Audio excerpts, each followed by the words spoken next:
This is Generation Stadia, giving you that daily dose of everything and anything cloud gaming related, and today we're going to be talking about the future of Stadia. This will be a new ongoing series where we delve into topics that may affect Stadia in the long term. It's super important to remember that we're barely scratching the surface of what cloud gaming has to bring to the table. As of right now, we're seeing the benefits of not having to need expensive hardware to play the latest AAA titles. As long as you have access to a consistent high-speed connection, you can enjoy games at 4K resolution 60 frames per second.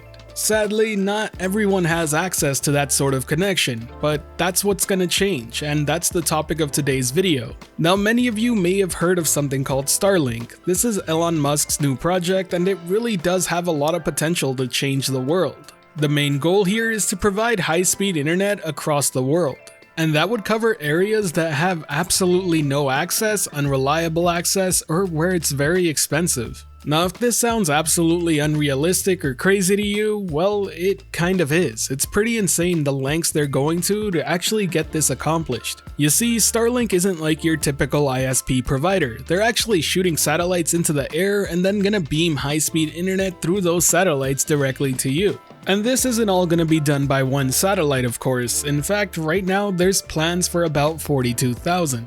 At this point, you may have a ton of questions, and while I do want to answer some of them, I won't go into all the nitty-gritty details about how it's being properly set up. There are hundreds of other videos explaining this by people who are better suited to answer those questions, and I'll be linking some of them in the description below if you're still curious after watching this video. But for now, I really just want to focus on how this pertains to Stadia and cloud gaming as a whole.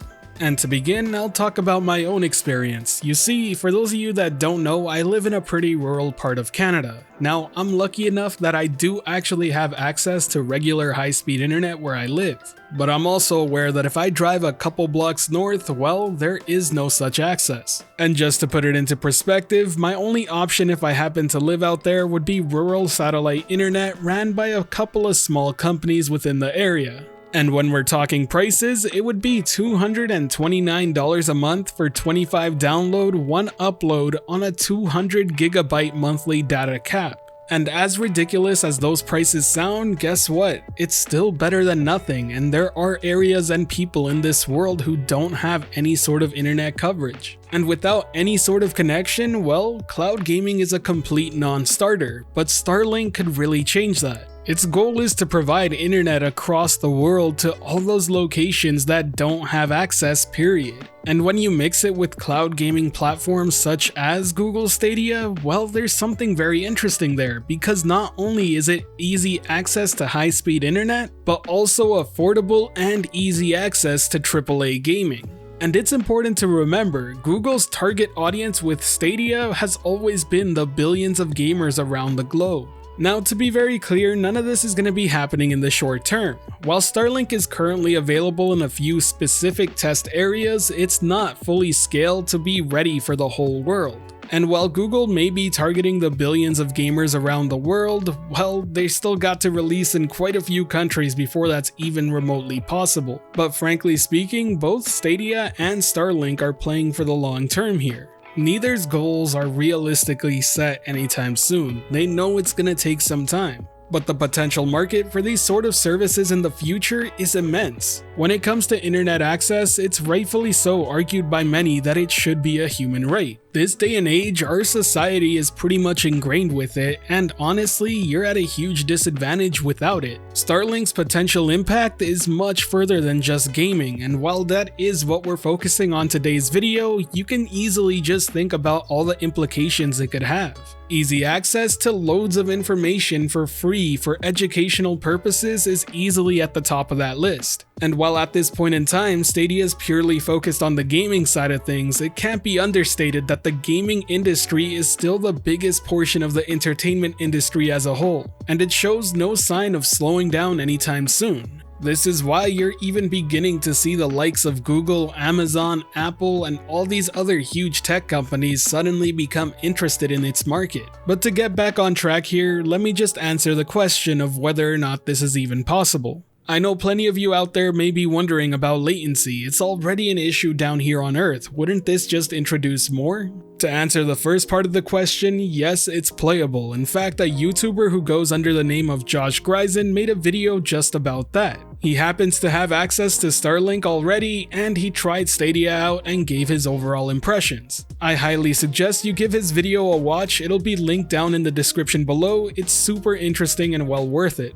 Ultimately, the conclusion is that while it is playable, it's not at all consistent as of now. There are periods where the satellites just don't cover the area and all connection drops. Now, these are small segments of time, and when it does come back up, you can easily just boot back into the game, but as you can imagine, that's not ideal. But we have to be fair to Starlink here. This is just the very beginning for them, and they only have about 955 satellites up in space right now. That's a far cry from their initial goal of 12,000, and it should be noted that they even filed papers for an additional 30,000. As more of them get launched, it should give us a better chance of having a consistent connection via Starlink. Now, as for the second part of the question about latency, well, yeah, it should be a bit worse than what you have locally. At least for the time being. Right now, Starlink's latency doesn't appear to be the best. It's not bad by any means, and Stadia was still currently playable on it, but it should improve much more over time. In fact, Elon Musk himself has stated that Starlink latency will be good enough for competitive gaming. Their current target is to reduce latency below 20 milliseconds, and that is more than enough to enjoy a cloud gaming experience. In fact, there are probably many of you watching this video who don't have that sort of latency with your current ISP. But at the end of the day, we're still a few years away before seeing all of this really come into fruition.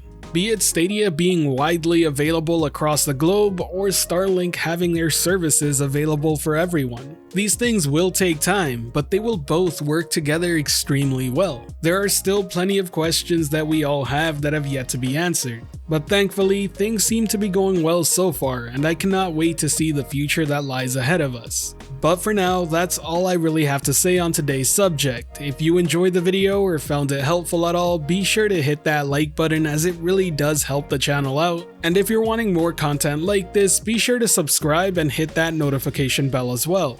Today's end of video question is going to be me asking you what you're most excited for when it comes to Stadia's future. Be it something directly related with Google Stadia or something more like today's topic. Let me know your thoughts in the comment section below, and I may even make a video about it and give you a shout out. And as always, thank you for watching today's video. This has been Generation Stadia, giving you that daily dose of everything and anything cloud gaming related. The Gen S community is over 7,700 strong and growing by the day, and until next time, I'll catch you in the clouds.